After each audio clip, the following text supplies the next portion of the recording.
ยวท่านย่างลงระยะในลูกคุณเบิ่งรถกราบสบายดีค่ะพี่น้องสบายดีเด้อทุกคนนอนยามแรงๆทุกคนมื้อนี้จิวพามาเบิ่งมาชม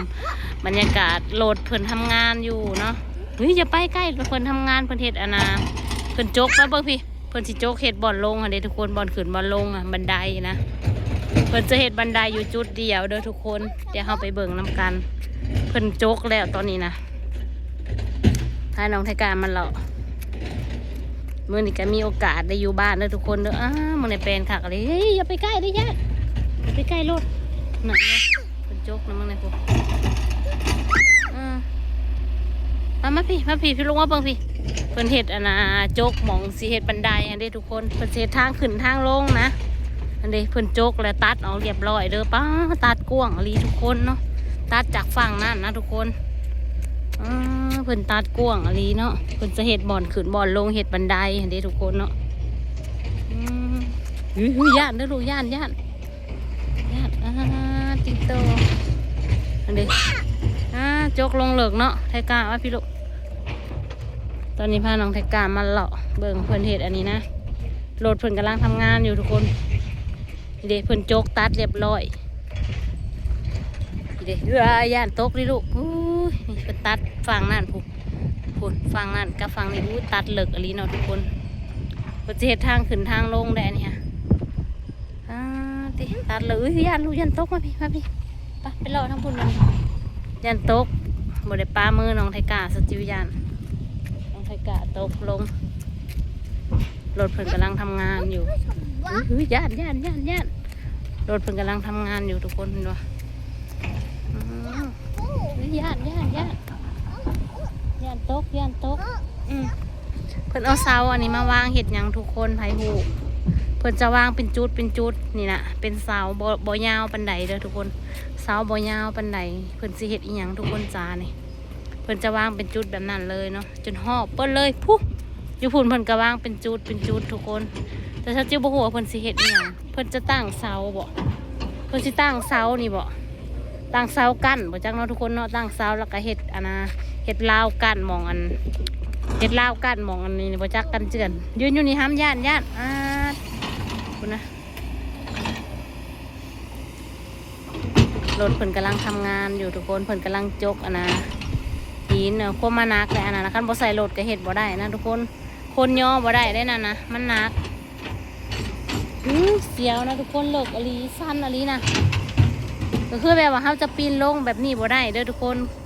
เขาปีนลงบ่ได้เขามีแต่มาลงทางหมองคนโจกให้ขึ้นให้ลงนะหันนะ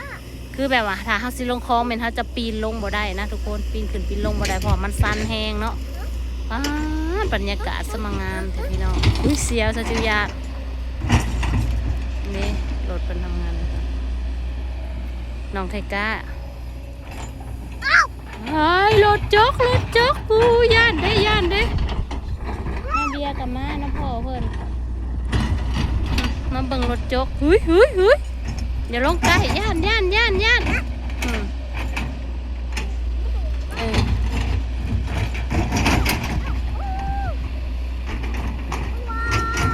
เพิ่นเฮ็ดไก่สิแล้วเด้อทุกคนจะจิวมาถ่ายบรรยากาศให้เบิ่งเป็นระยะนะมาอัปเดตนะทุกคนอัปเดตกันเจือนให้เบิ่งอันนี้เพิ่นสิเฮ็ดเสาซิวคิดว่าเพิ่นจะเฮ็ดเสาแล้วก็เฮ็ดลาวกั้นมองกันเจือนนี่แน่นอนเลยนี่เสาเพิ่นสิวางเป็นจุดจนสุดพุ่นเลยทุกคนสุดพุ่นเลย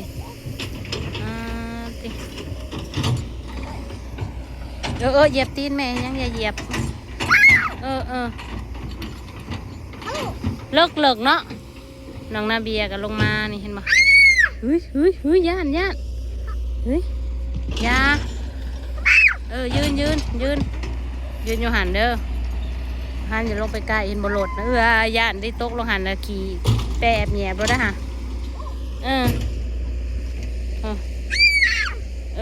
หูอยู่ดอกเฮ้ยย่านอย่าไปเลย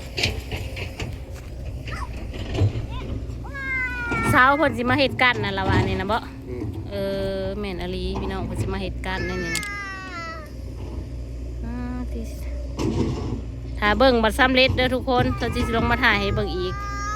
บรรยากาศงาม เบิ่งมาตอนแล้วแล้วเจ้าจิวสิมาถ่ายเบิ่งอีกมาตอนบันไดตัวนี้แล้วนะทุกคน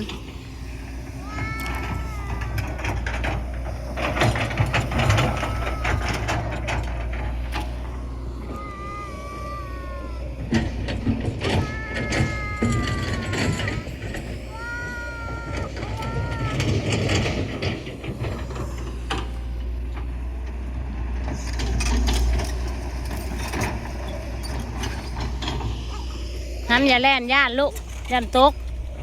โลดย่านตกเราหันขี่แปมแยมได้อันนั้นเขาจะคือเห็ดออกไปยืดออกไปเราบักบากมันกระจอกอะไรกันอย่างเขาไปเลยแล้วริมเรื่องเขาไปเลยโคตรว่าเลิกเนาะตรงนี้รถแนมลงไปเราไปเห็นไปสร้างอันทันสุบลุบอยู่มองนั่นธรรมดาอยู่มองนี่สั้นแห้งเพราะว่าตะพังบอลนี่มันสั้นอยู่แล้วเนาะโอ้ยชูงเห็ดชูงเพื่อว่าบ่ให้น้ำท่วมแต่เห็ดบ่คือแท้ถ้าทางสันดันตาลทางนั้นปัดคือสันคือเนินเนาะบ่สูงเนาะบ่สั้นเนาะอันนี้นะสั้นแห้งอลีถ้าทางฝั่งไทยจะจิ้วไปมันคือบ่ได้สั้นปานนี้ขึ้นไปหันฮอดหันบัดท่านี่สูงอลีพี่น้องปองป่ายป้อติ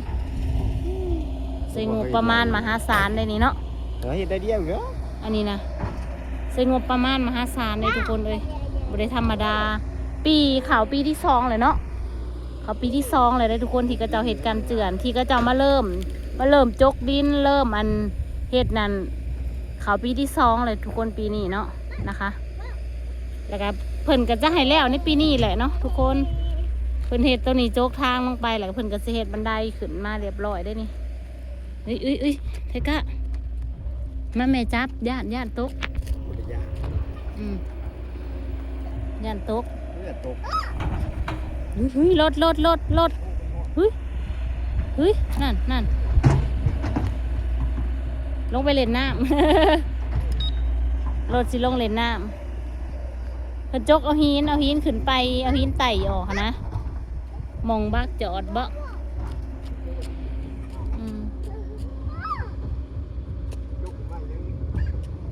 เลี้ยงหินลงเลี้ยงหินเอาหินอยู่นี่แล้วลงเลี้ยงก็ได้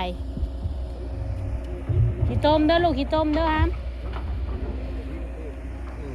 ลงเทแล้วก็เลี้ยงนะ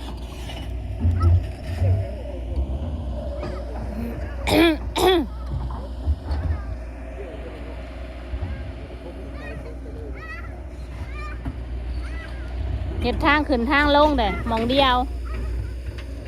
มองนี่ทางแถวน่ะแหงลงบ่ได้เลยสันก็สิลงแต่ทางนี้แหละทางคุณก็จะปีนลงได้แน่แต่ว่าทางนี้มันสันแหงพี่ต้มเด้อฮามเอ้ยไทกะ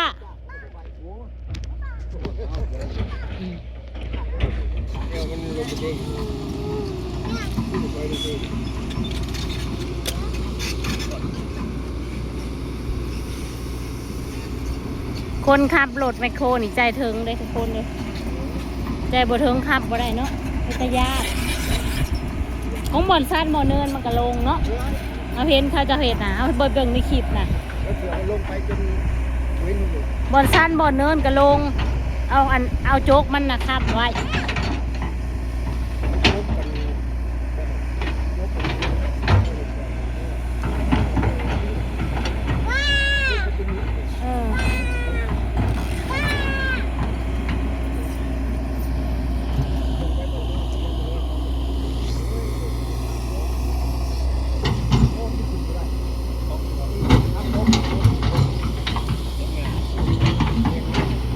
เอามากระจกตั้งเนาะ